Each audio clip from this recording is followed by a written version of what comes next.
On n'a qu'une seule planète, il n'y a pas de plan B, la planète Mars, c'est pas encore habitable.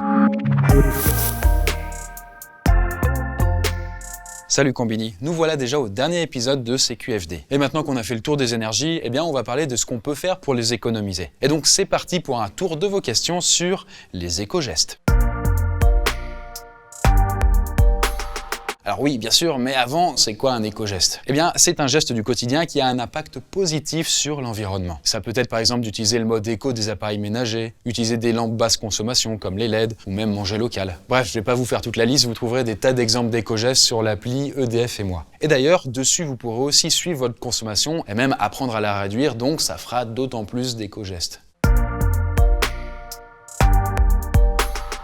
En fait, il y a pas mal d'éco-gestes qui permettent de consommer moins d'électricité, ne serait-ce qu'en évitant d'allumer les lumières inutiles, ou en ne laissant pas vos appareils électroménagers branchés quand vous ne les utilisez pas. Vous pouvez aussi laver votre linge, par exemple, à 30 degrés, ou même simplement mettre un couvercle sur la casserole lorsque vous êtes en train de faire bouillir de l'eau. Donc voilà, oui, ça peut être aussi simple que ça.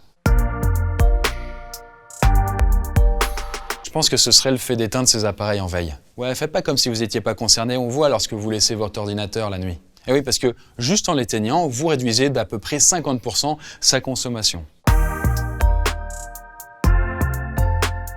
Ouais, vous vous demandez si éteindre une lumière va vraiment changer le monde. Eh bien, je vous réponds que ça peut faire une vraie différence. Parce que si tout le monde s'y met, on pourrait réduire jusqu'à 25% l'empreinte carbone des Français. Avouez quand même que vous auriez pas imaginé autant. Et puis bon, on le rappelle quand même, on n'a qu'une seule planète. Si mettre un couvercle sur une casserole de pâtes ou faire pipi dans la douche pour économiser une chasse d'eau, ça paraît vraiment anodin, c'est déjà un premier pas vers un petit peu plus de sobriété énergétique. Et ça peut faire du bien à tout le monde. Donc vous l'avez compris, notre production énergétique en France émet peu de CO2, mais ce n'est pas pour autant qu'il ne faut pas réduire sa consommation d'énergie et continuer à innover là-dedans. Sur ce, c'est tout pour moi, bonne suite sur Combini ou à bientôt sur ma chaîne.